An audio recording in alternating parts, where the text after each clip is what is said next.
आज हम लोग बात करने जा रहे हैं अंतर्राष्ट्रीय राजनीति के अध्ययन के रूप में जो सबसे महत्वपूर्ण सिद्धांत के रूप में प्रतिस्थापित है यथार्थवाद रियलिज्म के ऊपर।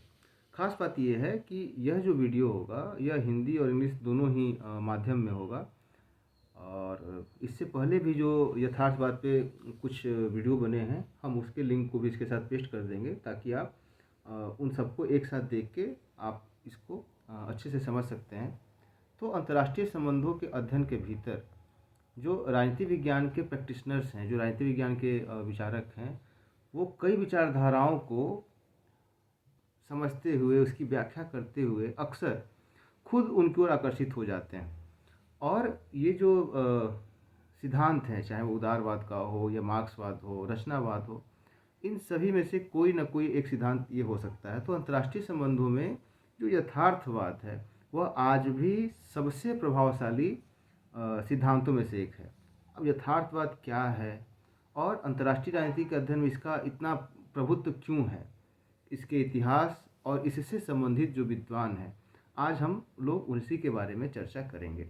सो within the study of international relations there are many ideologies, practitioners of the political science investigate and frequently find themselves gravitating towards these theories, whether the theory is liberalism, Marxism, constructivism, or any of the other dominant theories.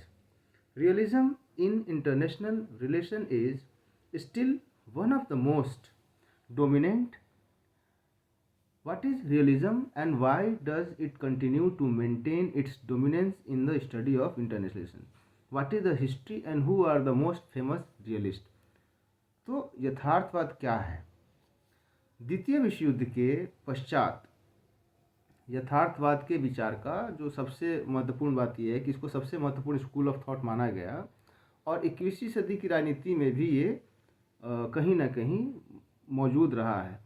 अब अगर हम यथार्थवाद के कुछ बुनियादी जो सिद्धांत हैं, जो रूपरेखा है, जिसके आधार पर हम ये कह सकते हैं कि यथार्थवादी चिंतन किसके इर्द गिर्द घूमता है, तो हम उसको देख लें अगर, तो अंतर्राष्ट्रीय राजनीति अराजक है। जो सबसे पहली बात आती है कि अंतर्राष्ट्रीय राजनीति अराजक है। संप्रभु राज्य अंतर्राष्ट्रीय राजनीति में प्रमुख अभिनेता हैं, मेन एक्टर हैं। राज्य तर्कसंगत एकात्मक अभिनेता है जो अपने राष्ट्रीय हितों के तहत कार्य करते हैं। राज्य का प्राथमिक लक्ष्य उसकी अपनी राष्ट्रीय सुरक्षा और अस्तित्व की सुरक्षा करना है। राष्ट्रीय शक्ति और क्षमताएं राज्यों के बीच संबंधों के लिए एक महत्वपूर्ण लिटमस टेस्ट के जैसा है।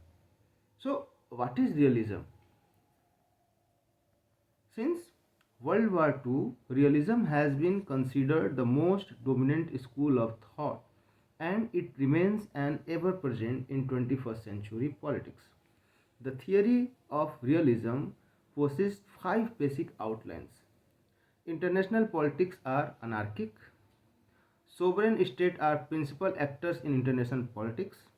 States are rational unitary actors acting under their own national interest. The state's primary goal are its own national security and survival. National power and capabilities are a key litmus test for relationship between states. तो संक्षेप में अगर हम कहें कि यथार्थवाद कहता है कि राष्ट्र राज्य अंतर्राष्ट्रीय संबंधों की उभरती कहानी के मुख्य पात्र हैं। अन्य पात्र मौजूद हैं जैसे व्यक्तिगत लोग, व्यवसाय, विशेष रूप से अगर हम देखें, लेकिन उनके पास जो शक्ति है वो सीमित है। युद्ध के समय राज्य अपने राष्ट्रीय हितों को ध्यान में रखते हुए एक होकर काम करते हैं। In summation realism says nation states are the main character in the unfolding tale of international relations. Other characters exist, individual, people and businesses in particular, but they have limited power. In times of the war, states will speak and act as one with their own national interest in mind. तो अंतर्राष्ट्रीय संबंधों में यथार्थवाद का एक संक्षिप्त इतिहास रहा है। अब अगर हम उसको देखें तो अंतर्राष्ट्रीय संबंधों के कई अन्य पहलुओं की तरह यथार्थवाद के सिद्धांत की जड़ें भी थुसिडाइडस के पेलोपोनेशियन वार के समय से है, जबकि थुसिडाइडस को यथार्थवादी नहीं माना जाता है क्योंकि उनके सिद्धांत को 20वीं शताब्दी तक कोई नाम नहीं दिया गया था। आधुनिक विद्वानों और सिद्धांतकारों ने प्राचीन ग्रीक के उनके द्वारा लिखे गए विचार पैटर्न को और अधिक व्यवहारिक के रूप में तुलना की। इससे इस विचार को बल मिलता है कि यथार्थवाद वास्तव में एक कालातीत सिद्धांत है जो हमारे इतिहास का हिस्सा है। Notre Dame International Security Center के निदेशक माइकल डेस्ट कहते हैं कि लगभग 2500 साल पहले एथेनियन इतिहासकार ने दावा किया था कि एथेंस और स्पार्टा के बीच में युद्ध का उनका इतिहास एक अस्थायी काम होगा, क्योंकि इसमें अंतर्राष्ट्रीय राजनीति की जो मूल गतिशीलता है उसको दर्शाया गया है। निरंतर सत्ता के लिए संघर्ष। विचार और राजनेता थुसिडाइडस वापस आते हैं और कहते हैं कि मूल अंतर्दृष्टि जो है उसकी खोज की जानी चाहिए। अगर हम brief history of international relation में हम रियलिज्म को देखते हैं तो आप उसको ऐसे देख सकते हैं कि like many other aspects of international relations, the theory of realism finds its roots in Thucydides history of Peloponnesian war. While Thucydides is not considered among the realists, since the theory was not given a name until the 20th century, modern scholars and theorists have made comparisons between the thought pattern and behaviors he wrote about in ancient Greek and those of a more modern context. This lends credence of the idea that realism is in fact timeless theory that is part of our history. Notre Dame International Security Center (NDISC) Director Michael Dess says almost 2,500 years ago, the Athenian historian claimed that his history of the war between Athens and Sparta would be a lasting work because it captured the core dynamics of international politics, the continuous struggle for power. Thinkers and statesmen keep coming back to the Thucydides because they continually discover and rediscover this core insight.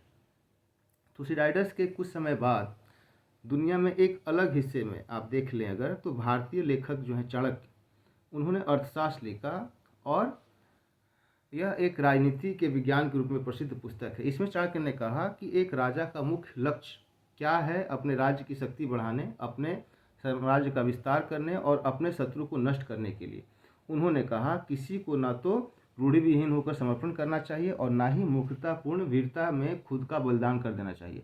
उन्होंने कहा ऐसी नीतियां अपनाना बेहतर है जो किसी को जीवित रहने और दूसरे दिन लड़ने के लिए जीवित रहने में सक्षम बनाएगी। यथार्थवाद के सिद्धांत को विकसित करने में मदद करने वाले अन्य लेखकों में अगर हम देखें तो मैकियावेली, हॉब्स, रूसो और मार्गेंथाउ बड़े ही महत्वपूर्ण लोग हैं।